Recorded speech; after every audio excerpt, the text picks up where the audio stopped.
aujourd'hui, on va parler de la parole qui doit être l'autorité de notre vie. Et la parole, elle est pleine de promesses pour nous, pour vous, et vous pouvez soit les ignorer, soit les saisir pour vivre selon elle. Et on voit que dans la parole, il n'y a aucun sujet qui nous concerne qui n'a été oublié. Aucun sujet. Dieu n'a pas oublié de parler de vos finances, de votre travail, de votre couple, de vos enfants. Dieu n'a rien oublié. Tout est contenu dans cette parole que nous avons. C'est pourquoi c'est une épée puissante pour nos vies. Et on voit que dans la vie, on peut être soumis à 4 formes d'autorité, à savoir le diable, la chair, les circonstances, mais nous sommes de ceux qui choisissent de marcher sous l'autorité de la parole. Et je vous encourage chez vous à le dire, ta parole est l'autorité de ma vie. C'est elle qui va décider, en fait. Elle va décider de mon sort, elle va décider de mon avenir, elle va décider de ce que je vais devenir demain, elle va décider de comment je vais affronter telle et telle situation. C'est elle qui va décider. C'est elle qui, selon ce qui est écrit, selon ce que dit la Bible, je vais prendre des décisions et des pas de foi. Et aujourd'hui, j'avais à cœur de vous partager plusieurs promesses qui se trouvent dans la parole de Dieu, parce que souvent on se fait dire les promesses, on se fait dire, on entend des prédications, mais par contre pour nous-mêmes, on ne saisit pas les promesses et on oublie ce que la parole contient. Donc la parole est l'autorité pour vous bénir.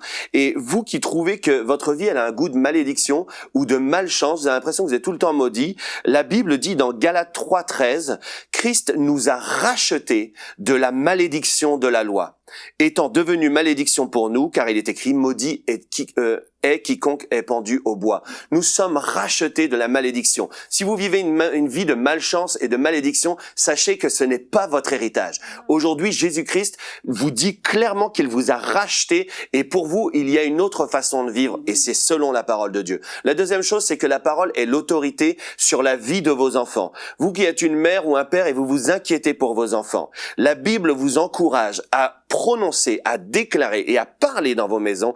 Ésaïe 54:13, tous tes fils, c'est 2 promesses pour vous, tous tes fils ou tes filles seront disciples de l'Éternel. La deuxième chose, et grande sera leur prospérité. Peut-être que vous avez peur qu'ils échouent dans leurs études. Peut-être que vous avez peur qu'ils n'aient pas d'argent, que parce que vous-même vous avez été pauvre, vous avez peur qu'ils vivent la même situation. Mais si vous décidez de faire de la parole votre autorité, vous pourrez déclarer ces choses-là. La parole est l'autorité sur votre travail. Vous pouvez décider d'avoir une intelligence supérieure à vos collègues aujourd'hui. Car la Bible dit que Daniel, dans Daniel 5:12, parce qu'on trouve chez Daniel, nommé par le roi Belshazzar, un esprit supérieur, de la science, de l'intelligence, une faculté d'interpréter les songes, d'expliquer les énigmes et de résoudre les questions difficiles. La parole est l'autorité de votre santé. Peut-être qu'aujourd'hui, on vous a donné un mauvais diagnostic. Peut-être que vous êtes malade. Mais si vous décidez de faire de cette parole l'autorité de votre vie, vous allez comprendre que, comme Pierre dit dans 1 Pierre 2:24,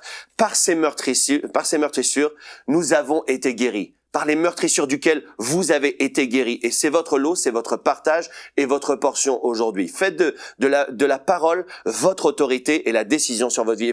Et pour finir, je dirais que la parole est l'autorité de votre destinée.